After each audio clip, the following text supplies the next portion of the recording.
kabar? Semoga masih dalam keadaan sehat dan juga tetap semangat ya dalam belajar. Nah, hari ini kita lanjut lagi materi kita ya. Silakan buka buku kamu halaman 31.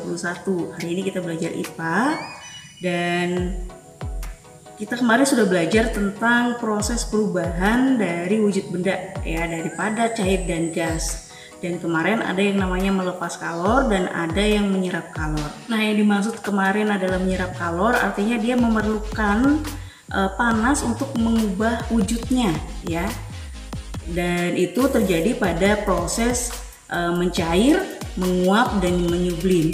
Nah, itu proses ya, yang namanya membeku, mencair, menguap, mengembun, kemudian mengkristal, menyublim, itu namanya proses. Sedangkan zat baru yang diperoleh itu namanya antara wujud padat, cair, dan gasnya ya, itu zat-zatnya.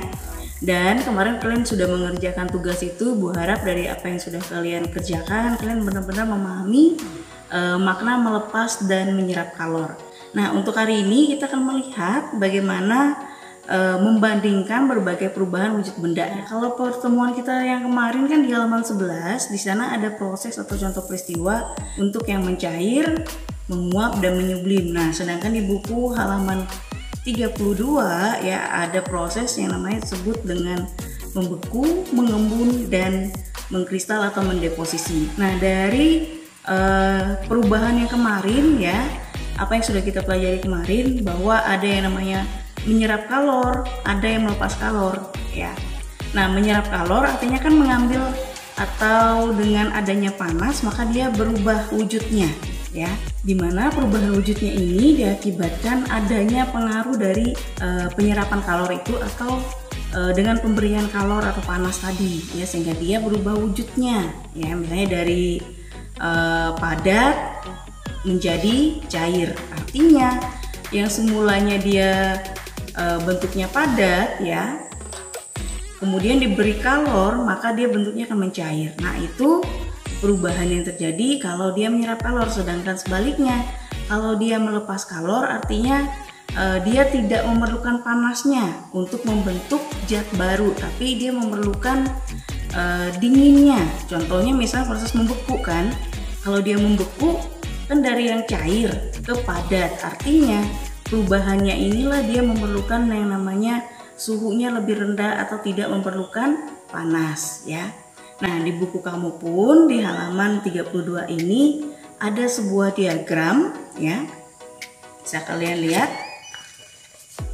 diagramnya di sini ya. Nah, ini perubahannya dari 0 derajat sampai 100 derajat ya. Kita tahu 0 derajat itu berarti dia dingin ya, bisa membekukan. Kalau dia sampai 100 derajat artinya air mendidih. Nah, kira-kira tuh perubahan terjadinya apa?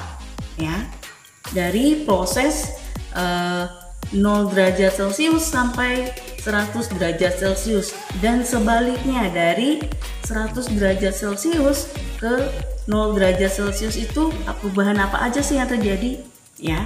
Ini sama aja dengan yang kemarin. Kalau artinya menyerap kalor artinya dia memerlukan panas, artinya dari yang 0 derajat Celcius sampai 100 derajat Celcius yang dia peroleh ya untuk menyerap kalor. Sedangkan kalau untuk melepas kalor artinya dia akan melepaskan dari 100 derajat sampai menuju ke titik 0 derajat ya.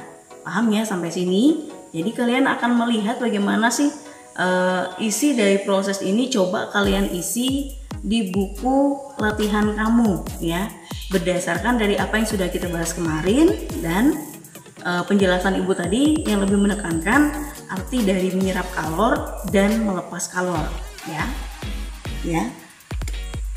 Dari arah panah yang ujung dari gas ya sampai dia menjadi padat itu apa aja sih yang terjadi ya, berdasarkan peristiwa-peristiwa yang sudah kita pelajari kemarin ya, dimana peristiwa-peristiwa ini menyangkut 6 peristiwa yang sudah kita pelajari kemarin. Ada mengembun, ada menguap, ada membeku, ada mencair, ada mendeposisi, dan juga ada menyublim. Kira-kira apa aja tuh yang terjadi di sana ya.